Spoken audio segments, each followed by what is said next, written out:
So hello, how's it going guys? So this is Jaxical again and welcome back to my channel.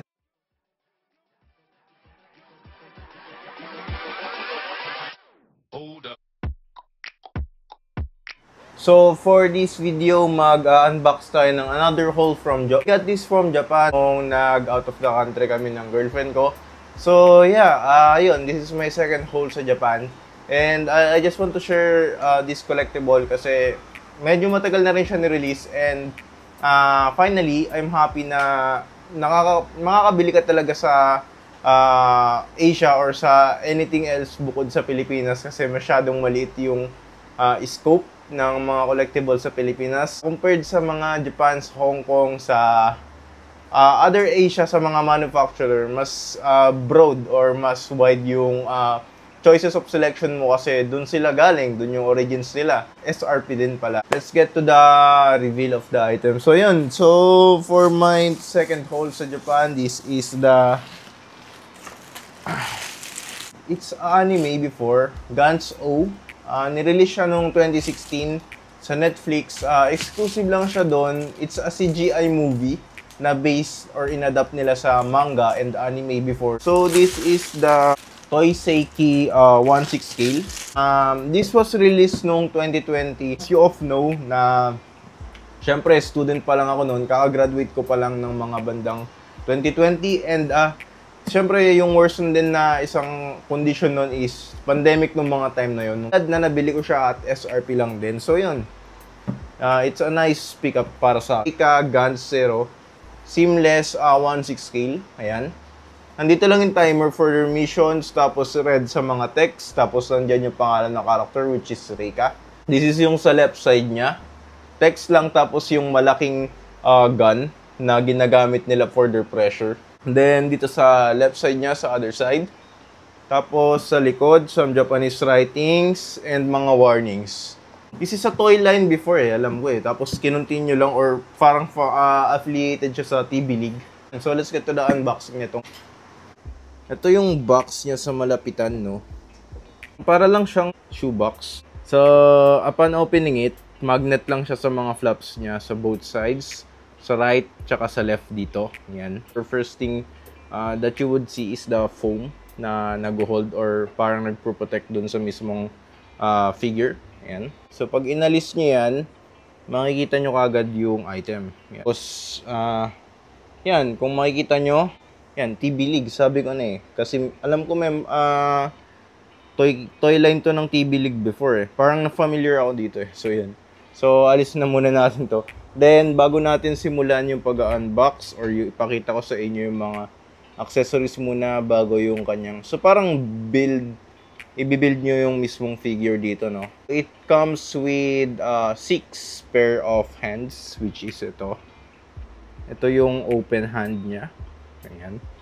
Then, we have another gun gripping hand for the right side. Tapos, another right is open palm. Parang ito siguro ata yung kapartner niya yan. Then, for the left naman, ito yata yung, I think this is the gun gripping or siguro, alam ko ito yung sa sword. Kasi may sword to Then, ayun, marireveal dito yung gun. Which is, ito yung pinaka-amazing detail for me sa figure na to.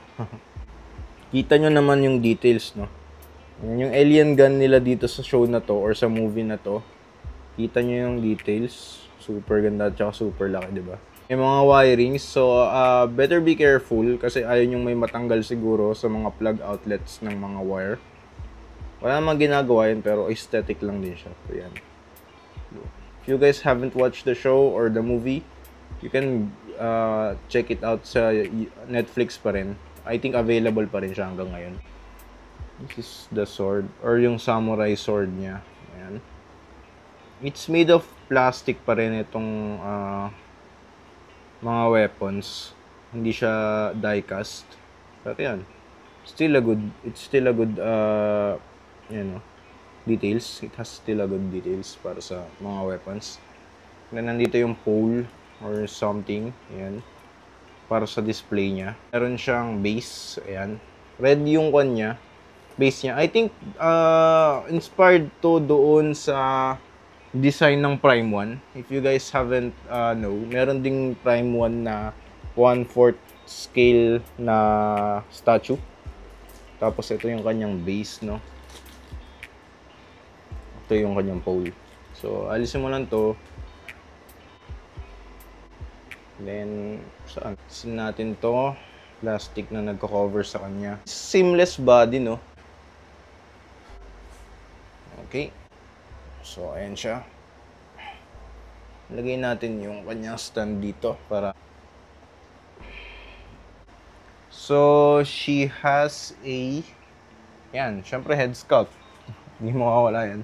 Alisin natin so you guys can... Yung body nga pala is made from rubber type. Ayan. Para siyang balat ng tao. Collar. I think ito yung para dito sa kanyang kamay. Na-assemble ko na rin siya finally. And obviously ang hirap. From 10 minutes ko ata ilagay yung sa ito sa wristbands niya, tapos yung kamay niya. Mahirap kasi exoskeleton yung gamit. Then ayoko kasi ma-damage dahil a little old na rin tong figure na to.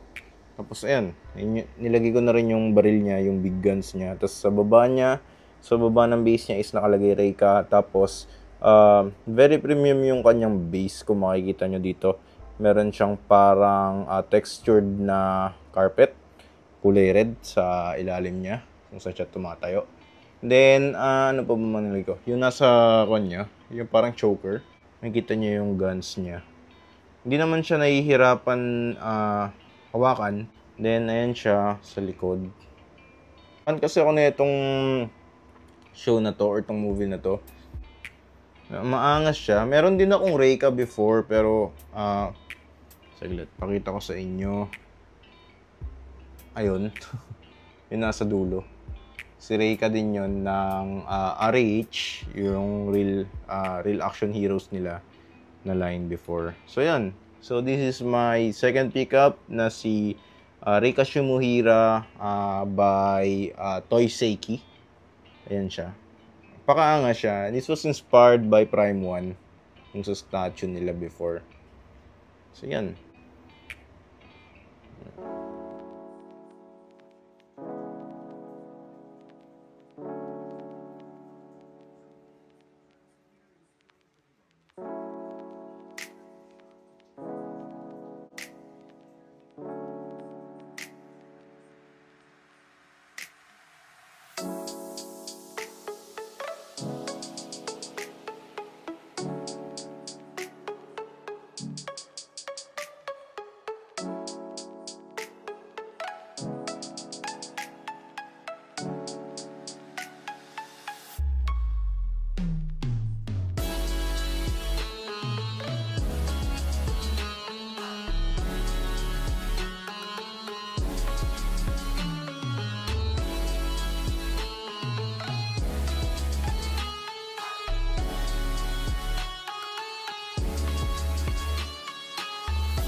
Super realistic ng itsura niya.